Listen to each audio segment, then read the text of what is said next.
Hello, wrestling fans, and welcome to another edition of the Monday Night Raw Review. I'm your host, the Invincible Vincent. This show is brought to you by UnifiedWrestling.com, Every Wrestler, All Belts, One Ring, and also by 123wrestling.co.uk. Now, tonight's WWE Super Show, Raw Super Show, was pretty jam-packed. A lot going on tonight. It started out with John Cena coming out. They had mentioned earlier that this was going to be the Rap vs. Rock show. John Cena came out and did an old school rap. Basically, came out with his old school stuff on, the tank top, the shorts, hat on backwards. Came out and did a rap taunting The Rock, ending up, among other things, with the audio getting blanked out. I think this was like an audible called by the people up top. When it just goes blank, when it's not... when you can't hear the sound of the people in the audience at all, and it goes blank, somebody hit the panic switch, the dump button, and basically dumped it out where it looked like John Cena said something along the lines of calling The Rock Miami fried chicken shit. That's harsh. He said a bunch of other things. Again, this war words has been going on for a couple of weeks. Actually, it's been going on a year. Really waiting for WrestleMania to kick in, so the whole thing can sort of go away, but we continue. Now, starting off, we had match number 1. This was Sheamus versus Dolph Ziggler. Now, Sheamus won this one with the Brogue Kick. Again, just leading up to the matches that are going to take place in WrestleMania. This whole month and a half without a pay-per-view starts to drag on because they have to keep the storylines going and whatnot. But now, following that, there was the announcement that there was going to be a 6-man tag team, rather a 6-man per side tag team match to decide who the GMs were going to be, the final GM for both Raw and SmackDown. John Laurinaitis, if the folks from Raw win, John Laurinaitis is going to wind up being the GM, and if the folks from SmackDown win, then it's going to be Teddy Long. Now, following that, we had a match between Santino Marella versus David Otunga and Mark Henry. They had originally announced that it was going to be a mixed tag match with Oksana as Santino's teammate, but right at the end, John Laurinaitis changed it to a handicap match. Basically, Otunga and Mark Henry versus Santino. Now, this went on for a little bit. But ended up predictably with Mark Henry and David Otunga winning. Mark Henry ended it with the World's Strongest Slam. Now, after the match was actually over, David Otunga and Mark Henry continued to beat on Santino, and Kofi Kingston and R-Truth both ran out to the rescue, but it was not to be. Basically, both of them pretty much got beat up too. Now, right after that, John Laurinaitis announced that Mark Henry was going to be on his team, on John Laurinaitis' team, for the match that's going to take place at WrestleMania 28.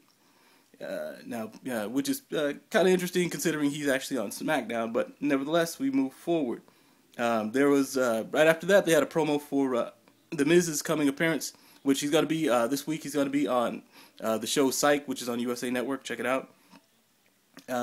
Now, following that, there was a promo with Maria Menounos from Extra with Alicia Fox and also the Bella Twins. Now, right after that, there was a little vignette with Zack Ryder talking to Eve. I'm still getting yanked around like a little puppy, but nevertheless, the show moved on. Now, following that, we had Jinder Mahal versus Brodus Clay. This was match number 3. The winner of that was Brodus Clay. He's back, still doing the same Funkasaurus gimmick. Still waiting to see what they're actually going to do with him, because so far it's been the opposite of squash matches. He wins pretty much every match, but it's gotten predictable. So waiting to see if they're going to go back to what they were doing with him before, but we'll see what happens with that. Following that, Shawn Michaels comes out to the ring, and he calls out The Undertaker, basically to hash it out to see why The Undertaker or rather, if the Undertaker's been talking behind his back, because he said what Triple H had told Shawn Michaels last week was that people had been saying things behind his back, that he couldn't get the job done, and that was the reason why Triple H was going to come back and go toe-to-toe with the Undertaker again once and for all. Basically, because he was going to ransom Shawn Michaels' reputation because he didn't want people talking about his best friend. Now, he says, Shawn Michaels asks the Undertaker point blank if he was the one talking about him behind his back. Undertaker asks him, are these my words, or are these the words that you were told I said by somebody else, namely Triple H? Now, they go back and forth a little bit. Michael says that Undertaker is the one who needs the match because he's the one that basically begged for the match, and Taker says he's ready to deal with it no matter what happens. He doesn't need the validation. He just wants to end it one way or the other, and he'll be fine with Shawn Michaels being the guest ref as long as he calls it down the middle. And Shawn Michaels basically leaves the ring, and as he's leaving the ring, at the top of the ramp, out comes Triple H. They look at each other, and then they both look back at the Undertaker, and then Shawn Michaels leaves. And right after that, Triple H gives him the old-fashioned suck it gesture. So don't know if this means that the fix is supposedly in, or if Shawn Michaels is going to do what Shawn Michaels wants to do. So we'll see what happens with that at WrestleMania. And now following that, we had match number 4. This was The Miz versus CM Punk. Now CM Punk won this one with the Anaconda Vice, but after that, Chris Jericho popped up on the screen, and he starts talking about how CM Punk is actually a fraud, and the reason for that is he found out why CM Punk is straight edge, because he said that CM Punk never actually specified. And he said the reason why CM Punk was straight edge was because his father, when CM Punk was growing up, was an alcoholic, and he had made CM Punk's childhood miserable. And so Chris Jericho says that he's now going to use that against CM Punk to try and get CM Punk to go ahead and drink alcohol.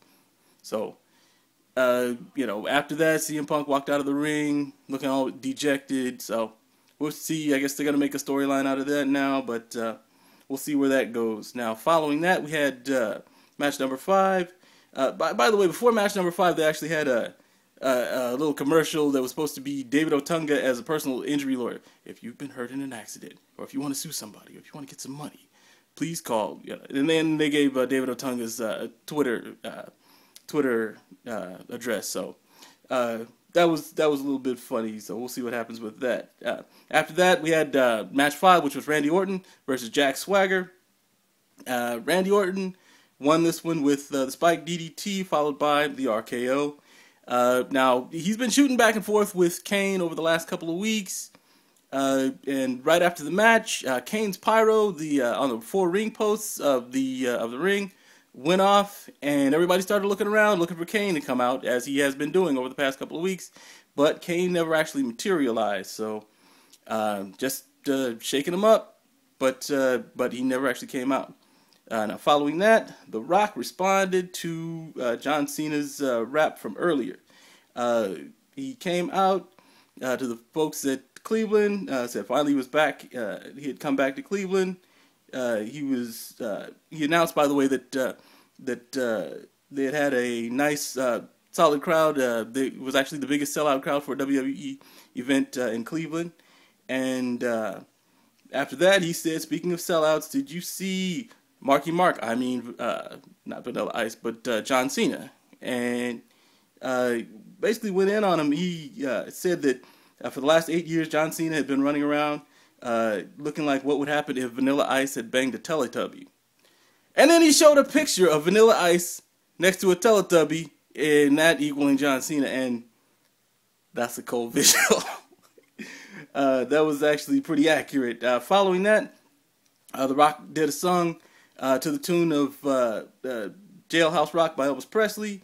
Pointed out, among other things, he referred to John Cena as a goofy Eminem wannabe, said there ain't no balls in Cena's jock, said while Cena was kissing Eve, he didn't tell her that he actually has a wife, and also mentioned that there's a lawyer right up the block. Ooh. Right after that, he said that Cena went to the doctor for jaw pain, but kept asking for a rectal exam. Threw some more punchlines in there, and then finished up with a stylized version of "We Will Rock You," and that was basically how the show ended. Rock did score a bunch of points in the song that he did. So right now, the ball's in John Cena's court. Again, waiting for WrestleMania to kick in, so we'll see what the final resolution of this whole thing is. But that's where we'll leave it. And for myself, the Invincible E. Vincent, take care. Enjoy the rest of your week. Live long and prosper.